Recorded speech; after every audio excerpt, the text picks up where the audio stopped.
आज का हमारा टॉपिक है यूनिफॉर्म सर्कुलर मोशन। देखो, सर्कुलर मोशन मतलब क्या? जब कोई पार्टिकल किसी सर्कुलर पाथ पर मूव करती है तब उसके मोशन को बोला जाता है सर्कुलर मोशन। और यूनिफॉर्म सर्कुलर मोशन तो जब कोई पार्टिकल कांस्टेंट स्पीड से किसी सर्कुलर पाथ पर मूव करती है तब उसके मोशन को बोला जाता है यूनिफॉर्म सर्कुलर मोशन। तो इसका डिफिनेशन क्या हुआ? When a particle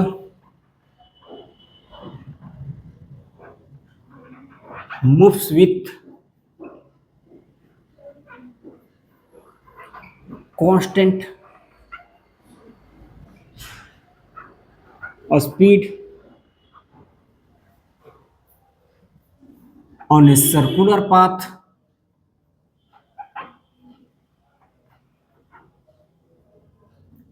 then its motion is called uniform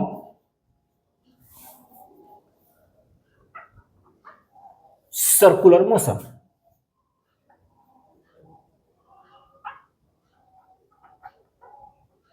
मान लो कोई पार्टिकल है जो किसी सर्कुलर पाथ पर मूव कर रही है। ये इस सर्किल का सेंटर है और ये कोई पार्टिकल है जो किसी सर्कुलर पाथ पर मूव कर रही है। ठीक है जी। तो हमने क्या कहा कि जब कोई पार्टिकल किसी सर्कुलर पाथ पर कांस्टेंट स्पीड से मूव करती है ना तो उसके मोशन को बोला जाता है यूनिफॉर्म सर्कुलर मोशन। तो जब पार्टिकल सर्कुलर पाथ पर मूव करती है ना तो उनके पास स्पीड भी होती है और वेलोसिटी भी होती है। और आप जानते हो स्पीड और वेलोसिटी दोनों अलग अलग फिजिकल क्वांटिटी है। बात करें स्पीड की तो स्पीड कांस्टेंट हो सकती है।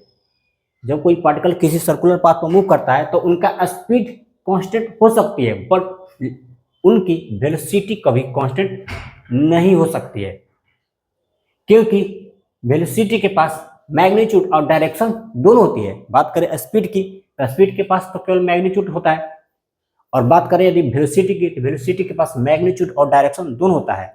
तो वेलोसिटी की बात करें ना तो इस वेलोसिटी का magnitude at each and every point on the path constant हो सकता है।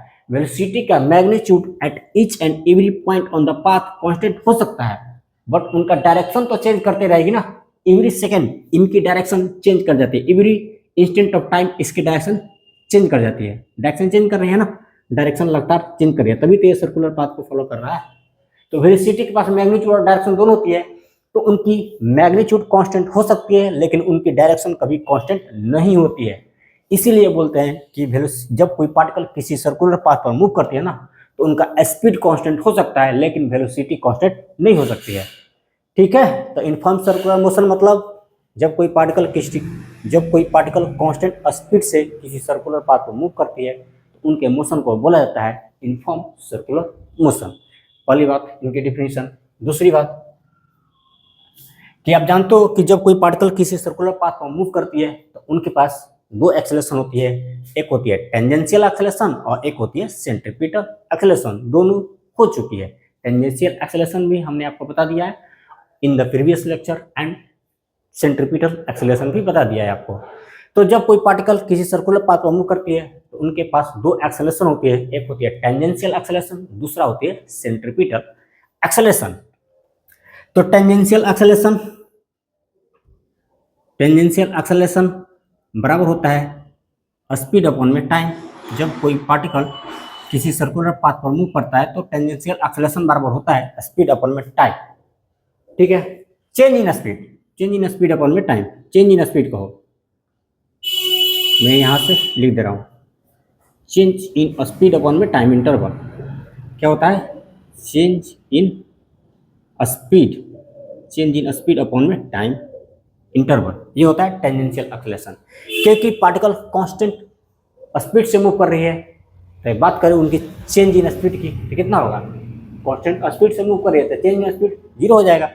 चेंज इन स्पीड क्या हो जाएगी? जीरो हो जाएगी। अपॉन में टाइम इंटरवल जो भी हो ये इसकी वैल्यू जीरो ही होने वाली है।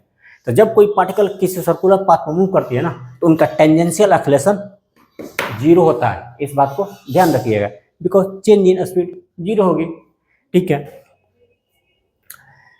और बात करें सेंट्रीपिटल एक्सेलरेशन की, तो सेंट्रीपिटल एक्सेलरेशन भी जीरो होगा क्या? सेंट्रीपिटल एक्सेलरेशन जीरो होगा तो नहीं, सेंट्रीपिटल एक्सेलरेशन जीरो नहीं होता है। जब कोई पार्टिकल किसी भी सर्कुलर पाथ पर मूव करती है, चाहे कांस्टेंट स्पीड से मूव करे, वेरिएबल स्पीड से मूव करे, कोई फर्क नहीं पड़ता है। जब कोई पार्टिकल किसी भी सर्कुलर पाथ पर मूव करती है तो उस पार्टिकल पर सेंटर की तरफ, सर्किल के सेंटर की तरफ एक एक्सेलरेशन लगती है और उसी एक्सेलरेशन को बोला जाता है सेंट्रीपिटल एक्सेलरेशन। तो यहां पर हमने देखा कि जब कोई पार्टिकल किसी सर्कुलर पाथ पर कांस्टेंट स्पीड से मूव करती है ना, तो उनका टेंजेंशियल एक्सेलरेशन तो जीरो होता है, बट उनका सेंट्रीपिटल एक्सेलरेशन हमेशा सेंटर की तरफ लगते रहती है। तो इस लाइन को भी लिख देते हैं, when a particle moves on a circular path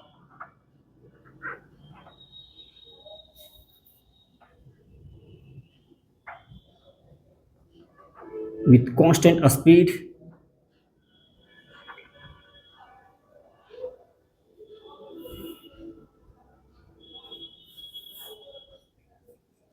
then its tangential acceleration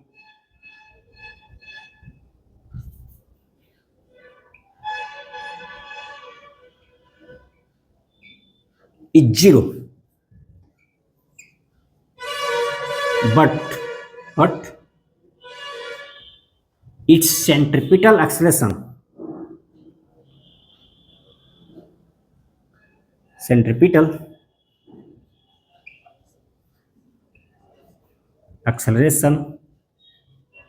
always acts किधर लगती है? Towards the centre of the circle, centre of the circle. तो ठीक है, आज हमने केवल देखा यूनिफॉर्म सर्कुलर मोशन। हम मिलेंगे अब नेक्स्ट लेक्चर में। Wish you all the best.